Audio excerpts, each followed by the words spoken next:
salli ala sayyidina Muhammad caggal yettude Allah e juuɗe Rasulullahi sallallahu alaihi wasallam.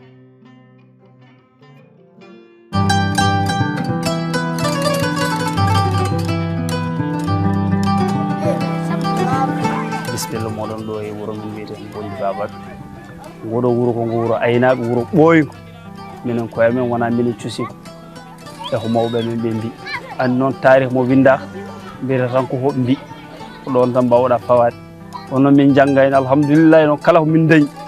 amen jetta Allah. Min dañi koye ndema e gaynaka ko refti hen koko ɗanni ɗum tagi tarih mo winda so tawi aɗa haala ɗum tan aɗa wawi haalde ko jiida hen. Kono kam ngo ɓuuri duuɓi temedere mawɓe men ɓe gari ɗo ɓe tawi ɗo fulaɓe gonno ɗo ɓe gimmi ɗo jeehi payi ñaam kamɓe ɓe gonti ɗo ɓe gonde jawdi mabɓe aɓe ndema aɓe gayna ndema e gaynaka e ɗanngal ndema ka woni foof e gaynaka ka ina yaara noon hay yetti ñalawma hande mo gonɗen o.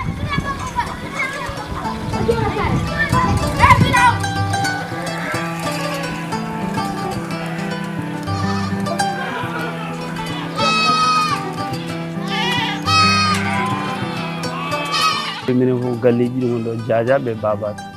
famille amen woɓɓen ɗo Soso kono kam min gona hewɓe ko famille goto tan woni ɗo galleji nayyi galleji joyyi heddi noon galleji ɗi mawni oɗo yalta ɗo faya ɗo o yalta ɗo ɓeɗon jeeya ko galle mawɗo to ɓe jippiɗon to ko toon ɓeɗon jeeya toon galle mabɓe wonno adan après gallo heewi ɓe jalti galle kewɗe jalti toon hay minen ko galleji ɗiɗo mawɗi fof ko noon mbayi.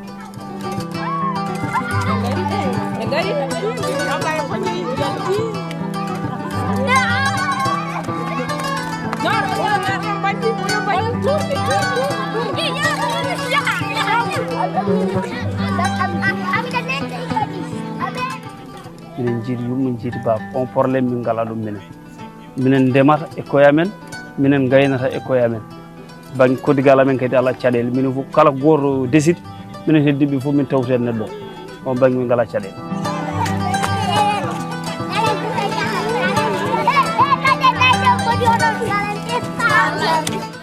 e koddigal amen de amin kodde Sarankulleɓe kono hay ɗum joni ça va wayani no wano adan ni ina muusini kono amen mbadda hen ina muusi noon par ce que kamɓe ɓe ngala jawdi ɓe jogui ko guese jogui ko remru mabɓe ɓe ndemat minen min jogui ko jawdi komin remoɓe aɗa ɓen kawrata kono noon ɗum kadi wona minen tan ko aduna foof jogui oɗon probléme hakkude remoɓe e aynaɓe kono hay ɗum amen mbadda hen alhamdulillah.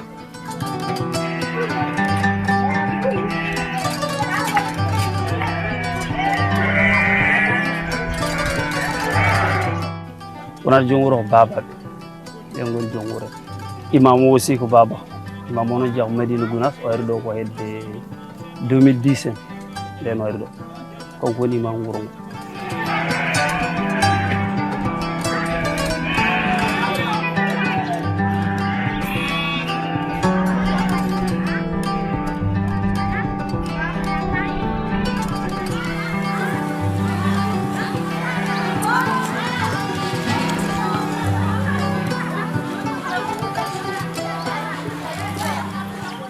fonno goto ne woodi banggue ladde nde amin jogui mum caɗele min ngala ladde te jawdi ndi ne yoni jamma e ñalawma koye denal tan min goni ladde nde ne faaɗi ɗi ngala lappi partout min ngala ladde hay nokku partout guese hay lappol ala koma ndena jamma e ñalawma amin jogui ɗen caɗele ken tolno ujunaje 5 sa wi a ala ladde a haala kadi hay nokku so jarata kala so jaroɗa ko guesa ta bonni ene waɗa caɗele ɗe caɗele hamin jogui muɗum gaynaka min jibinami koye gaynaka woni kadi hay hunde mi hollaka hay hunde mi anda so wona taw ko gaynaka bon min gonde caɗele to banggue gaynaka min gonde caɗele ndiyam amin gonde caɗele lappi jawdi tenki noon e caɗele ndiyam ɗam par ce que ko ɓulli min jarnata dabbude ha tooɓ ko ɓulli min jarnata fodde ujunnaje nagge en jii ko hen yarata koye ɓulli ndungu e ceeɗu.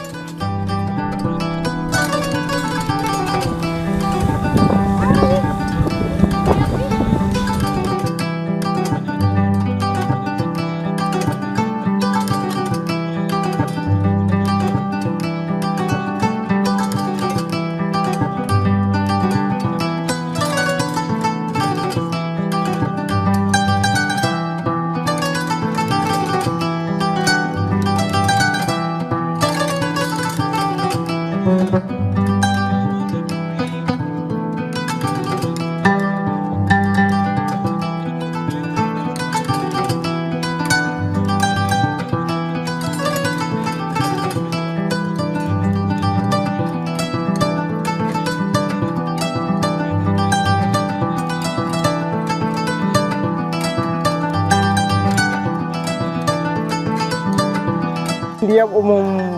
o moƴƴani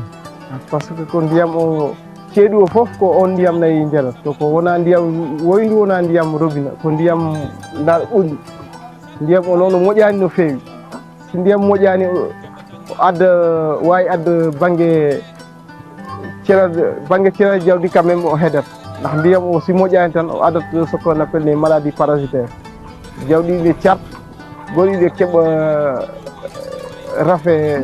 respiratoire banggue poumon maɓɓe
amen ñaagui ballal to laamu ngu wallu min ñaagui ballal ndiyam min ngala ndiyam wuro ngo ala kura wuro ngo ala haydara ala ko woni ɗo hay école ala ɗo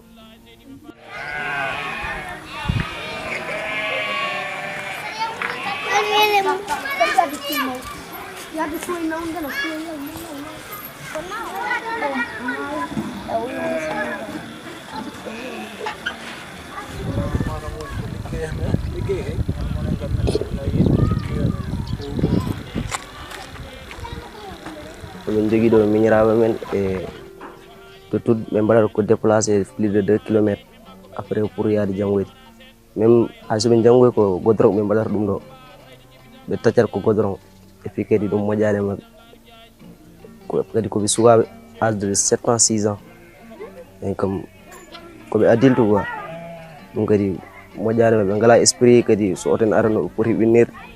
ɗum no haade jinnaɓe heew nanno sika mum école par ce que kulat ɓe mbiyata maro wala moƴƴani sukaɓe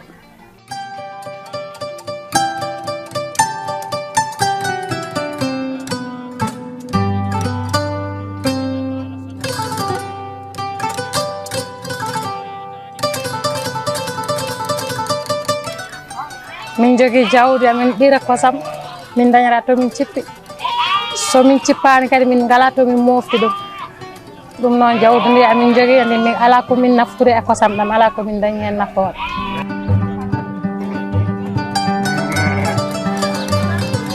amin jiiɗi fewjude fedde min ƴeewa peeje ɗeɗon somin dañi ballowo ɗum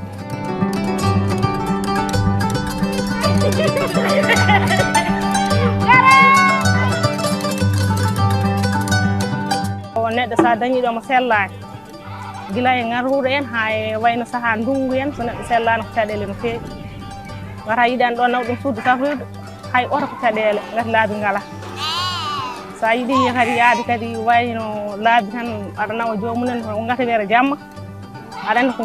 jolete oto saret wawa laabi ngala saka kam daña nawruɗa jomumen eyyi ɗon kadi ko caɗele no feewi caɗele amen ɓuuri wonde fof ko ndungu ko lawol ala sa heeɓi ɗo malade ndungu a jiimat jomum tan ala ko mbawɗa hen min ngala lawol komin nawri jomum dispensaire uji ɗi goni to ene woɗɗi ndeyata ha jomum immoɗo ha yettoyo toon tawat kadi ɓeydima tampude sone wanno lawol kam aɗa wawi ƴettude o tan nawa jomum kono lawol ala